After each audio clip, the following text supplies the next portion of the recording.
រឿងតាមរកសម្បុកចោលកាលពីយូរលង់ណាស់មកហើយមានស្រុកមួយជាកន្លែងដែលមានពួកឈ្មួញធំជួបជុំគ្នាដោះដូរគោក្របីនិងសម្ភារៈផ្សេងជាមួយនឹងគ្នាធ្វើឲ្យប្រជាជននៅក្នុងស្រុកនោះក៏មានជីវភាពទូធាផងដែរ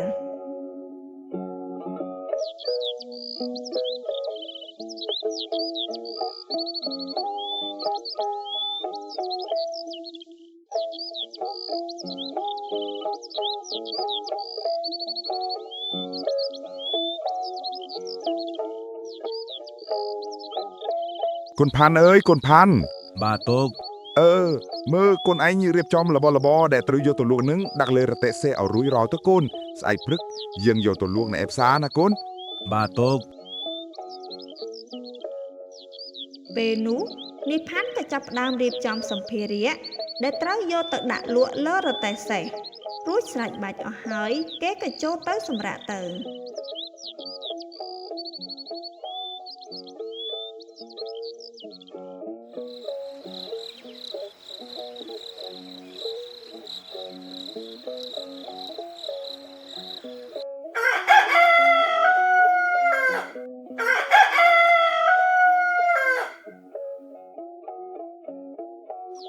លុះព្រឹកព្រលឹមស្រាង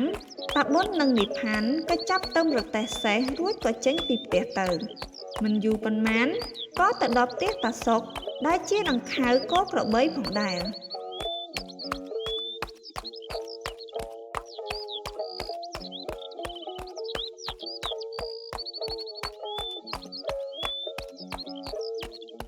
លោកពូនសុកលោកពូនសុកបាទលោកបងហើយចុះថ្ងៃនេះលោកប្អូនអត់ទៅជួញគោក្របីទេអីលោកប្អូនអូបាទលោកបងថ្ងៃនេះខ្ញុំមិនបានទៅជួញទេលោកបងអញ្ចឹងខ្ញុំគិតលាលោកប្អូនទៅសិនហើយតន់នៅព្រឹកបាទលោកបងអញ្ចឹងទៅចុះលោកបងតាប៊ុនពេលដែលសួរនាំតាសុកហើយក៏ឲ្យនិផាន់បរទេះសេះចេញដំណើរទៅទៀតមិនយូរប៉ុន្មាននិផាន់និងតាប៊ុនក៏បរទេះសេះទៅដល់ផ្លូវដែលឆ្លងកាត់ព្រៃធំមួយទៅដល់ស្រុកដែលពួកគាត់ត្រូវលក់ដូររបស់របរនោះណែផាន់កូនបរទេះសេះឲ្យលឿនទេឆាប់បានចេញផុតពីព្រៃនេះព្រោះថ្ងៃរៀងរសៀលទៅហើយកូនបាទទូក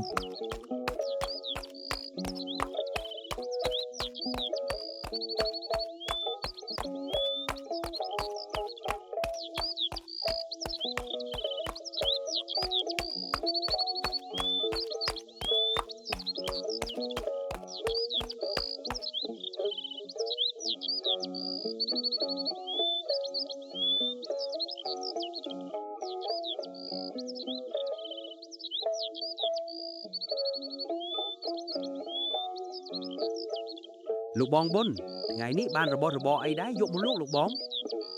អូបាទលោកបងថ្ងៃនេះខ្ញុំមានឆ្នាំងចាននិងរបរប្រើប្រាស់មួយចំនួនដែរលោកបងតាប៊ុននិងឈ្មោះដននិយាយពិភាក្សាគ្នាពីថ្លៃធ្នូរបស់របរគ្នារួចហើយឈ្មោះដនក៏តែងយករបស់របរពីតាប៊ុនទាំងអស់រួចក៏ប្រគល់ប្រាក់ទៅឲ្យតាប៊ុនហើយតាប៊ុននៅពេលដែលទទួលប្រាក់ពីឈ្មោះដនហើយក៏ប្រញាប់ប្រញាល់ប្រាប់ទៅនិផាន់ឲ្យរៀបចំរទេះសេះនិងសូមចេញដំណើរទៅផ្ទះរបស់គាត់វិញនៅពេលដែលនិផាន់រៀបចំរទេះសេះរួចហើយតាប៊ុននិងនិផាន់ក៏បររទេះសេះចាក់ចេញពីស្រុកនោះទៅណែពួកអដែងនោះមានជាមួយលក់របស់របរបានប្រាស់ហើយបរទេះសេះចេញទៅហើយវើយតោះពួកយើងចេញដំណើរដែរទៅបាទលោកបងណែកូនផាន់បរទេះសេឲ្យលឿនមិនតិចទៅកូនព្រោះថ្ងៃល្ងាចជិតយប់ទៅហើយយើងឆាប់បានចេញឲ្យផុតពីព្រៃនេះពុកដូចជាមានអារម្មណ៍មិនសូវស្រួលទេកូនបាទពុកនិផាន់នៅពេលដែលឮតាប៊ុនប្រាប់ដូច្នេះគេក៏បំបល់សេះយ៉ាងលឿនរហូតដល់តែផុតចេញពីព្រៃធំនោះ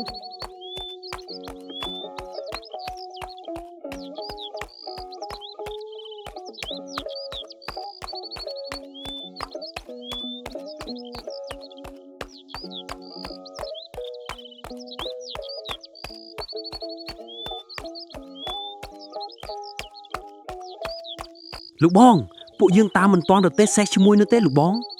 ពួកឯងនេះគ្មានបានការសោះវៃឲ្យឈ្មោះនោះកិច្ចរួចពុកហាពុក យើងមកផុតប្រៃរៀងឆ្ងាយគួរសមដែរហើយក៏ចិត្តដល់ភូមិយើងវិញហើយពុកជើងគិតសម្រាប់បន្តិចសិនទៅណាមួយសេះយើងវាក៏ហត់ខ្លាំងណាស់ដែរពុកបើអញ្ចឹងកូនឈប់ក្រាមដើមឈើខាងមុខនោះមួយផ្លែតសិនទៅហើយនឹងអាណាលចេញដំណើរទៅទៀតនេះផាន់ពេលដែលរទេះសេះដល់ក្រោមដើមឈើដែលឪពុកគេប្រាប់នោះហើយក៏ឈប់ហើយប្រញាប់ប្រញាល់ដាក់ទឹកឲ្យសេះរួចហើយគេក៏ធ្វើដំណើរបន្តទៅទៀតរហូតទាល់តែដល់ភូមិរបស់គេ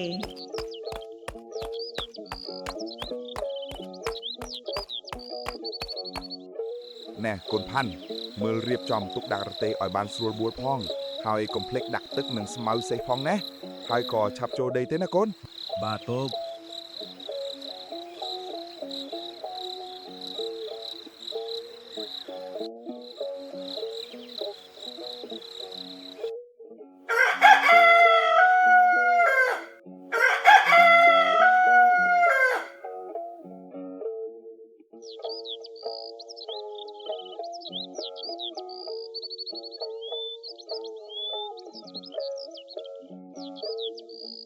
ពុកហ่าពុកអញហើយមានការដែរហាកូនបាទពុកខ្ញុំគិតថាសុំពុកទៅលេងផ្ទះអាផាន់នៅឯភូមិខាងកើតបន្តិចពុកបើអញទៅក៏ទៅចុះតែឆាប់ត្រឡប់មកវិញមករៀបចំរបស់របរនិងមើលគោក្របីណាដែលត្រូវយកទៅលក់ឲ្យរួចរាល់ព្រោះស្អែកព្រឹកយាងចេញទៅហើយបាទពុកខ្ញុំដឹងហើយពុកនៅពេលដែលនិយាយគ្នាជាមួយឪពុករួចហើយលីសាន់ក៏ឡើងលើខ្នងសេះរួចជិះសំដៅទៅផ្ទះយាយផានបាត់ទៅ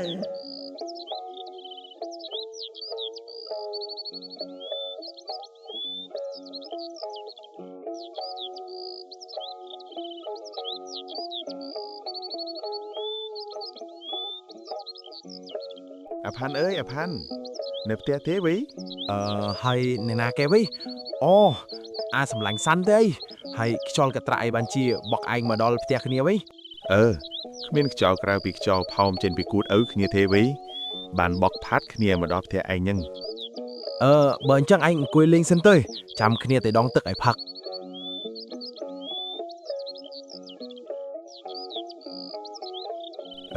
អាផាន់ចូលអ៊ំប៊ុនគាត់ទៅហើយមិនឃើញគាត់អញ្ចឹងវី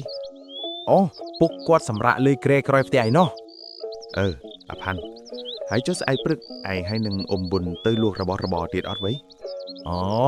ស្អែកពុកប្រាប់ថាអត់ចេញទៅលក់ទេព្រោះគាត់ដើរប្រមូលទិញរបស់របរនិងសម្ភារៈប្រើប្រាស់ពីអ្នកភូមិមិនទាន់បានគ្រប់ចំនួនបើស្អែកពុកឯងគាត់មិនបានទៅទេអញ្ចឹងស្អែកឯងទៅជាមួយគ្នាអត់គ្រាន់បានជាគ្នាវីមានអីវិញគ្នាទៅក៏បានដែរហើយណាមួយគ្នាក៏ចង់ដឹងការលក់ដូរគោក្របីនេះដែរនីសាន់និងនីផាន់ពេលដែលពិភាក្សាគ្នារួចហើយ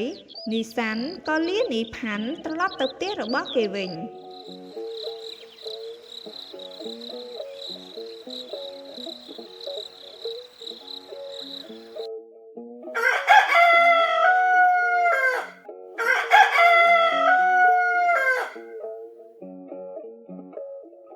លុះព្រឹកឡើងនីសផាន់នៅពេលដែលរៀបចំខ្លួនរួចហើយនាងក៏ឡើងលើខ្នងសេះរួចក៏ជិះសំដៅទៅនីសាន់ចំណែកនីសាន់និងតាសុកវិញនៅពេលដែលឃើញនីផាន់ជិះសេះទៅដល់ហើយតាសុកក៏ឡើងបរទេះសេះចេញទៅរីឯនីសាន់ក៏ឡើងជិះសេះទៅតាមពីក្រោយរទេះសេះរបស់តាសុកនោះ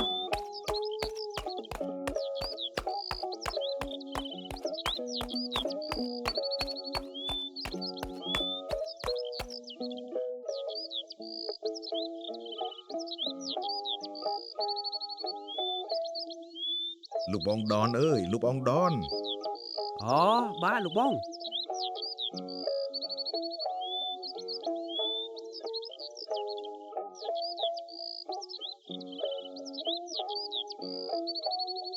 ហើយចុះលោកបងដនមានត្រូវការទិញគោក្របីអត់លោកបងបាទលោកបងខ្ញុំត្រូវការទៅលោកបងហើយចុះលោកបងមានគោក្របីប៉ុន្មានក្បាលដែរលោកបងបាទលោកបងខ្ញុំមានគោក្របី 4-10 ក្បាលដែរលោកបងអញ្ចឹងខ្ញុំទិញយកទាំងអស់តែម្ដងនៅក្នុងពេលនោះតាសុកនិងឈ្មួញដនចរចាតម្លៃគ្នារួចហើយក៏ចាប់ផ្ដើមដោះដូរគោក្របីនិងប្រាក់ជាមួយគ្នានៅក្នុងពេលនោះតែម្ដង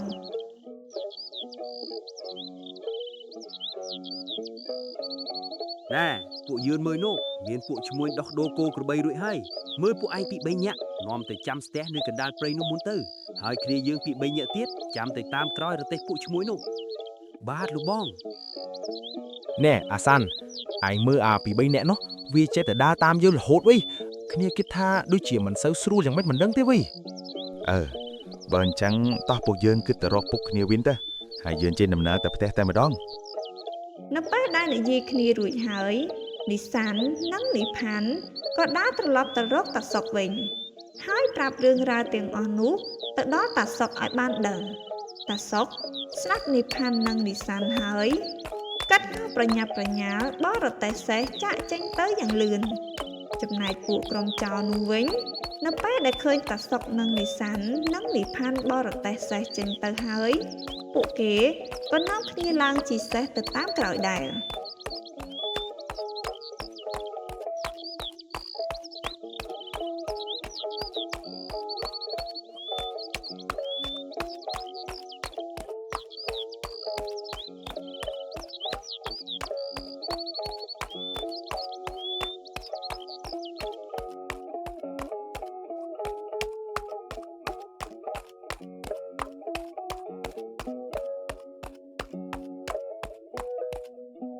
ពុកមានមនុស្សមួយក្រុមឈរនៅរាំងភ្លៅយើងខាងមុខនោះពុក ឥឡូវពួកយើងបរទេះទៅយឺតសិនទេហើយពួកកូនប្រយ័ត្នប្រយែងផង បាទពុកតោះអាផាន់យើងទៅ នៅក្នុងគ្រានោះនីសានក៏ជិះសេះទៅខាងមុខរទេះសេះតាសុកចំណែកនីផាន់វិញជិះសេះតាមពីក្រោយរីឯពួកក្រុមចៅដែលជាកូនចៅរបស់នីក្រាកនៅពេលដែលរទេះសេះរបស់តាសុកបរទៅដល់មុខគេហើយក៏ចាប់ស្ទាក់ប្លន់តែម្ដងហើយនីសាននិងនីផាន់ពេលដែលឃើញពួកចៅស្ទាក់ប្លន់ដូច្នេះពួកគេក៏ចុះពីសេះរួចវាយតតាំងជាមួយនឹងពួកចៅនោះហើយនីសាននិងនីផាន់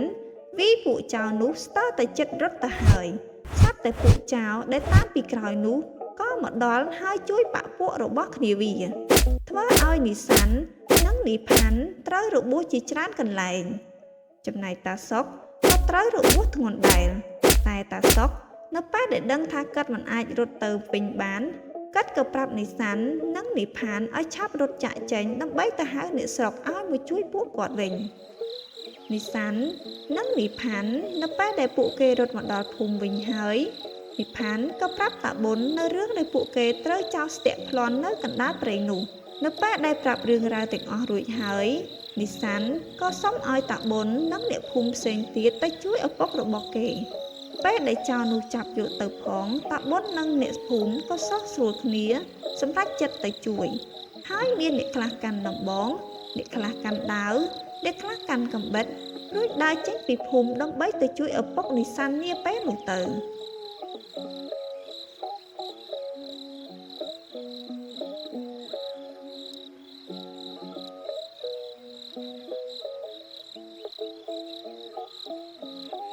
ចំណែកពួកចៅនោះវិញ